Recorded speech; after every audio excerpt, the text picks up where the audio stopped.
জি জি, জানতে চেয়েছেন যে মেহরাবের ভিতরে সালাত আদায় করা এবং মসজিদের ভিতরে আজান দেওয়া। আসলে নবী সাল্লাল্লাহু আলাইহি সাল্লামের যে মসজিদ ছিল, সেই মসজিদে যেই অংশটুকু যেখানে থাকতো, মেহরাব বলতে যেটা বোঝানো হয়, সেখানে হলো যুদ্ধের সরঞ্জাম আদি এগুলো রাখা হতো। মেহরাব মানে অস্ত্র রাখার জায়গা, সেখানে যুদ্ধের অস্ত্র সরঞ্জাম, জিহাদের জিনিসপত্রগুলো ওই জায়গাটার মধ্যে রাখা হতো।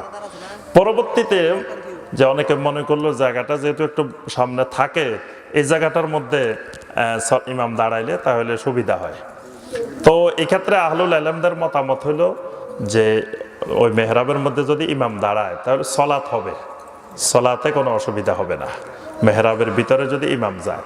কারণ ইমাম মসজিদের ওই মেহরাবকে অধিকাংশ আহলুল ইলম মসজিদের অন্তর্ভুক্ত করেছেন, যেটা মসজিদের বাহিরের অংশ না। কোনো আহলুল ইলম এক্ষেত্রে দ্বিমত পোষণ করেছেন যে মেহরাবটা মসজিদের ভিতরে না মসজিদের বাহিরে। তবে অধিকাংশ আহলুল ইলমদের মত হলো মেহরাবও মসজিদের আওতাভুক্ত, মসজিদের বারান্দা যেমন মসজিদের আওতাভুক্ত, মেহরাবও মসজিদের আওতাভুক্ত। এই জন্য এখানে ইমাম দাঁড়াইলে সলাত হবে।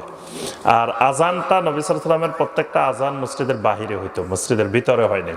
এজন্য এখন ওই যে মাইকের অজুহাতে আমরা এটাকে মসজিদের ভিতরে নিয়ে আসছি। এজন্য এক্ষেত্রে সুন্নাহ হইল মসজিদের বাইরে আজান দেওয়া। যদি মাইকের ব্যবস্থাপনা করি আমরা, তাও সেটা মসজিদের বাইরেও করা সম্ভব যদি আমরা সচেতন হই। কিন্তু এটাকে এখন আমরা একেবারে মসজিদের ভিতরে নিয়ে আসছি, এটা সুন্নতের খেলাফ। জি, সুবহানাকাল্লাহুম্মা বিহামদিকা আশহাদু আল্লা ইলাহা ইল্লা আনতা আস্তাগফিরুকা ওয়া আতুবু ইলাইক।